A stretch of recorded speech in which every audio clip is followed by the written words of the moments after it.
وہ رات شیخ ابو ریحان اور دوسرے حشیشان پر بہت بھاری تھی۔ صلاح الدین ایوبی کے طاقتور سپاہی تھوڑے تھوڑے وقفے سے ان پر تازیانے برسا رہے تھے۔ ان باطنی قیدیوں کے لیے ایک الگ خیمہ مخصوص کر دیا گیا تھا جسے سینکڑوں مصری سپاہی گھیرے ہوئے تھے۔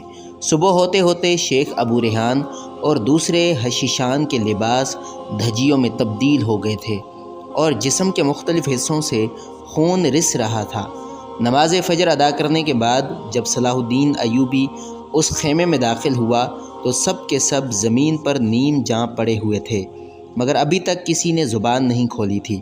میں طے کر چکا ہوں کہ تم لوگ یا تو شیخ الجبال کی مکمل نشاندہی کرو گے یا پھر تمہیں موت کا ذائقہ چکھایا جائے گا۔ مجھے نہیں معلوم کہ تم لوگ کس عقیدے سے تعلق رکھتے ہو، اس لیے میرے سپاہیوں کو وصیت کے طور پہ بتا دو کہ مرنے کے بعد تمہاری آخری رسمیں کس طرح ادا کی جائیں۔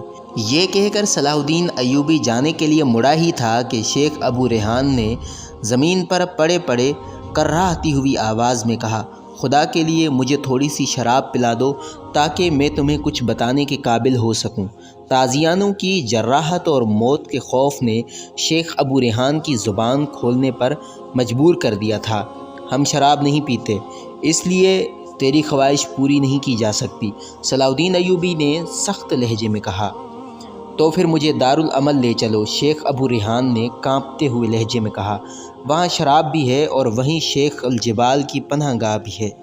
شیخ ابو ریحان کا گداگرانہ انداز دیکھ کر صلاح الدین ایوبی کے ہونٹوں پر فاتحانہ تبسم ابھر آیا۔ پھر شیخ ابو ریحان اور دوسرے زخمی حشیشان کو دارالعمل لے جایا گیا۔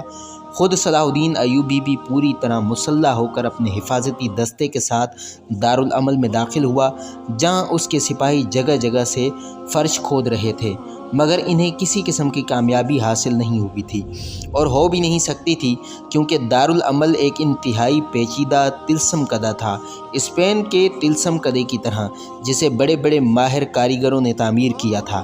آخر جان بخشی کی شرط پر شیخ ابو ریحان نے دارالعمل کے طلسم کدہ کا ایک ایک راز کھول دیا۔ یہاں تہ در تہ اور پیچ در پیچ تہ خانے تھے جن میں کسی رہنما گائیڈ کے بغیر رسائی ممکن نہیں تھی۔ تہ خانوں میں سینکڑوں خوبصورت عورتیں اور دیگر منتظمین روپوش تھے۔ شراب اور کھانے پینے کے سامان کا بہت بڑا ذخیرہ موجود تھا۔ جگہ جگہ حسن بن صبا کے بت نصب تھے۔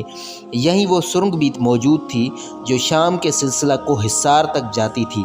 اسی سرنگ کے ذریعے شیخ الجبال سنان اپنے طلسم کدے میں آتا تھا اور خطرے کے وقت اسی راستے سے گزر کر اپنی پہاڑی پناہ گاہوں میں روپوش ہو جایا کرتا تھا۔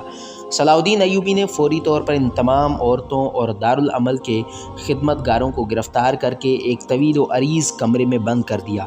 شراب کے تمام مٹکے، سرائیاں اور دیگر ساز و سامان کو توڑ دیا، مگر حسن بن صبا کے سارے مجسموں کو بحفاظت کے ساتھ مصری خیموں میں لے جایا گیا۔